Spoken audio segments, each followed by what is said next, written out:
Hello à toi, bienvenue dans cette vidéo. Aujourd'hui, je te propose d'aller parler d'un sujet qui touche énormément d'entrepreneuses, qu'on soit en lancement d'activité ou bien avec une activité qui tourne déjà. C'est comment gérer son temps et comment s'organiser de façon vraiment efficace. Je t'apporte aujourd'hui mes 3 clés pour te permettre d'avoir vraiment cette organisation qui va te permettre de faire avancer tes projets comme tu en as vraiment envie. C'est une question qui revient vraiment souvent, qu'on me pose, très, très régulièrement. C'est un point que je vois aussi souvent, dans l'accompagnement avec mes clientes qui justement, veulent développer leur activité.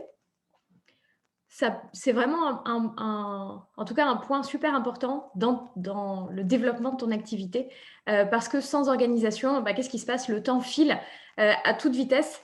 À peine c'est le matin que déjà, la journée est passée, on a la sensation de rien avoir fait et donc qu'est-ce qui se passe à cause de ça? On finit par se dévaloriser, par se dénigrer, on finit par se dire que, bah, on est nul en fait, qu'on n'a pas avancé ou bien ça a pu être mon cas pendant plusieurs, années aussi. On se traîne des to-do list à rallonge, on a l'impression de ne pas avancer, on reporte des choses sans cesse.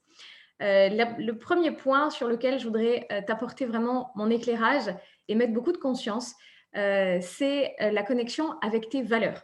Alors la connexion avec tes valeurs, c'est quoi? C'est tout simplement ce qui compte pour toi, ce qui est essentiel pour toi, dans, ta vie, dans ton domaine de vie. Donc je vais t'inviter pour ça à te poser la question réellement de ce qui est le plus important pour toi dans ton quotidien et de ce que tu as envie de vivre en priorité. En fait, de l'équilibre et du respect de ces valeurs fortes, va dépendre vraiment toute ton organisation et toute ta motivation. Donc souvent, on peut parler de procrastination ou avoir la sensation qu'on n'avance pas. Et bien tout simplement, il faut savoir que si tu ne fais pas les choses, c'est juste parce que tu n'y as pas mis de sens, tu n'as pas mis de valeur dessus. Et que ce n'est pas non plus connecté, relié à tes valeurs les plus fortes. Par exemple, si dans ta vie d'entrepreneuse, ta vie de maman est vraiment super importante et que c'est essentiel pour toi de pouvoir passer du temps de qualité avec ton conjoint, avec tes enfants, bah, c'est vraiment important de bloquer en fait d'office dans ton agenda des créneaux alloués à ce temps en famille qui vraiment vont te permettre d'être équilibré dans tes valeurs, d'aller nourrir tes valeurs les plus fortes, si la famille fait partie de tes valeurs les plus fortes. Si la spiritualité, par exemple, fait partie de tes valeurs les plus importantes, ben c'est pareil, c'est important que tu prévois dans ta semaine, dans tes journées, des temps pour aller te connecter à toi-même, prendre du temps pour travailler autour de ta spiritualité, que ce soit de la méditation, de la lecture, tirer des cartes, juste du temps pour écrire aussi.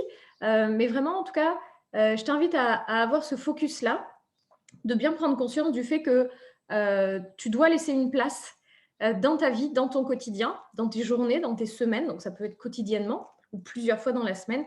En tout cas, d'avoir du temps pour faire vivre et respecter ces valeurs qui sont vraiment essentielles pour toi. Sans ça, tu cours vraiment à un déséquilibre et c'est là que des fois, on peut vivre des situations où on se dit mais je comprends pas, à chaque fois, je suis empêchée, à chaque fois, il y a un truc qui se passe pas bien ou à chaque fois que je prévois d'aller travailler sur mon activité ou sur tel ou tel projet, je suis empêchée, ça ne se passe pas comme j'ai prévu, ou il y a quelqu'un qui débarque inopinément, ou les enfants qui te sollicitent, ce genre de choses. Et bien souvent, ça vient du fait que tes valeurs fondamentales n'ont pas été respectées et que tu n'as pas mis suffisamment de temps dans tes journées, dans tes semaines, pour faire vivre ces valeurs les plus hautes. Donc ça, c'est la première chose que je te recommande de faire pour une bonne organisation. Planifie déjà les plages horaires où tu as besoin de temps pour aller faire vivre autre chose que ton activité et de cet équilibre-là, tu verras, découlera effectivement plus d'énergie pour aller faire les choses. La deuxième chose que, je te propose aussi qui est vraiment importante, c'est d'avoir de la conscience sur le fait que, sans une vision claire, il va rien se passer dans ton activité ou dans ta vie. Pourquoi? Parce que la vision, c'est vraiment le moteur, en fait. Et que quand tu perds ta vision, tu perds le sens de pourquoi tu fais les choses. Et autant dire, on l'a probablement tout expérimenté, quand on mène des actions, qu'on fait des tâches sans savoir pourquoi on les fait, bah, on perd très très vite la motivation. Donc on peut être concentré pendant 1 heure à un moment donné dans la semaine, par exemple, mais on ne va pas tenir sur la durée, tout simplement parce qu'on n'a pas de sens suffisamment fort. Donc, je t'invite vraiment à prendre du temps pour te connecter à ta vision. Ça peut être ta vision dans un an, c'est-à-dire qu'est-ce que tu veux vivre pendant cette année? Où est-ce que tu veux en être l'année suivante? Qui tu veux être?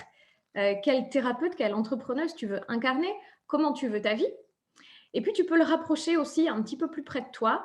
Tu peux passer de 1 an à 6 mois aussi.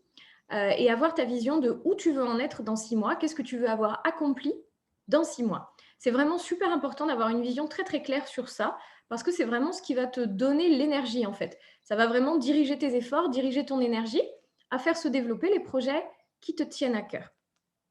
Donc, point extrêmement essentiel, travaille ta vision quotidiennement, si besoin, au moins chaque semaine, et pose-toi toujours la question, est-ce que cette tâche que je suis en train de faire ou que j'ai planifiée, est-ce qu'elle vient vraiment servir ma vision dans 3 mois, dans 6 mois, dans 9 mois, dans un an? C'est toi qui fixes vraiment la durée. Mais en tout cas, t'assurer d'avoir un peu comme des checkpoints en termes de vision. Et tu vas voir que ça va nous emmener directement vers les objectifs. Et les objectifs, ça permet vraiment d'aller ancrer dans la matière. Donc ça, c'est le troisième point, en tout cas la troisième clé essentielle pour une bonne gestion du temps et une bonne organisation pour être efficace et arrêter la procrastination.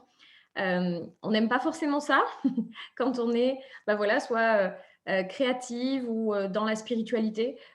Souvent, en tout cas, ce que je peux observer et ce que j'ai vécu moi-même, c'est que souvent, on a une idée qui en pousse une autre.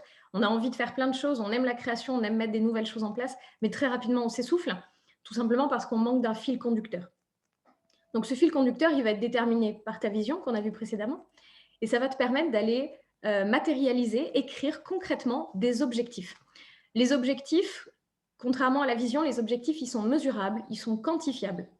Exemple, si dans 6 mois, tu veux avoir, je ne sais pas moi, X milliers d'euros de revenus, eh ben, c'est important d'avoir la conscience sur le fait que tu vas avoir des actions à mener, à mettre en place pour te permettre d'en arriver là dans 6 mois ou dans un an, en fonction de la date que tu auras choisie.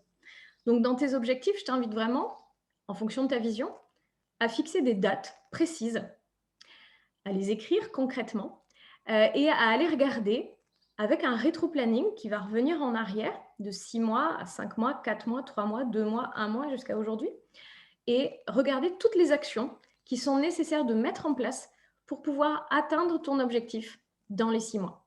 Et encore une fois, je t'inviterai à te poser toujours la même question. Est-ce que cette action que je viens d'écrire, elle sert bien mon objectif à dans 6 mois ou à dans un an, par exemple? Je te donne un exemple qui peut être très parlant et que je rencontre extrêmement souvent. Si on se dit dans 6 mois, je veux avoir X clients par semaine ou X clients par mois pour tel chiffre d'affaires. Et donc, en 6 mois, il y a plein de choses à planifier. Ça peut être identifier avec précision qui sont les clients que tu as envie de servir. Ça peut être créer ton offre ou tes offres en étant bien construite. Ça peut être aussi apprendre à parler clairement de ce que tu fais. Ça peut être lancer de la communication, soit sur les réseaux, soit par le bouche à oreille. Et souvent, je rencontre un petit grain de sable qui vient de se mettre dans l'engrenage, qui est le site web. Beaucoup de thérapeutes, en tout cas, soit qui lancent leur activité, soit qui veulent la développer, me disent « Non, mais tu comprends, Émilie, il faut absolument que j'ai un site internet. » Eh bien, la vraie question, c'est de se demander, est-ce qu'avoir un site internet, est-ce que ça sert vraiment mes objectifs à 6 mois? Pourquoi c'est important de se poser cette question-là? Parce qu'on a tendance à se rajouter une somme d'actions, une somme de choses à faire où on se dit ça va être essentiel, sans ça, ça ne va pas pouvoir marcher.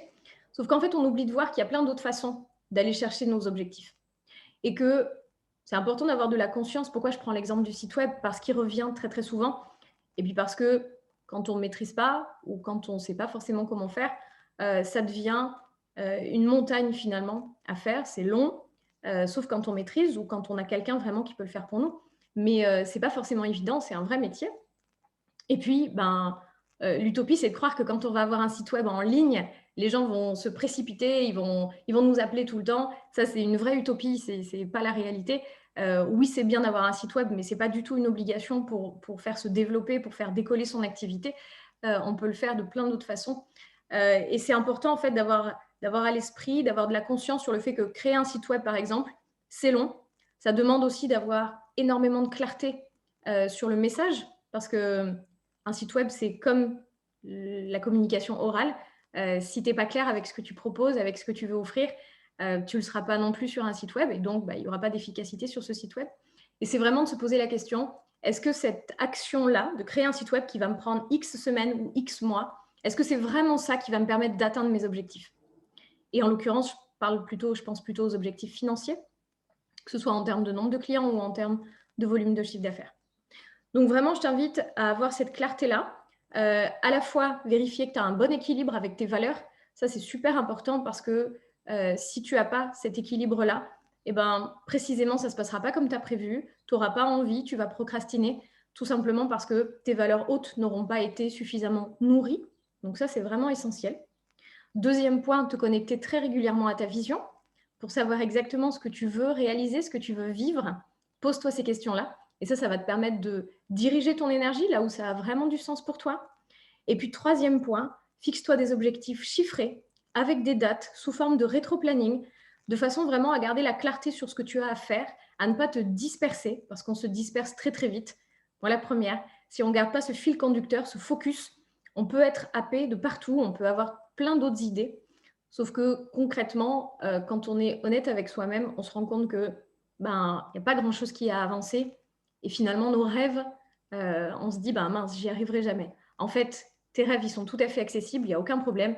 Il suffit juste de bien planifier et d'avoir de la clarté sur exactement ce que tu as à faire pour pouvoir faire en sorte que ça devienne réalité.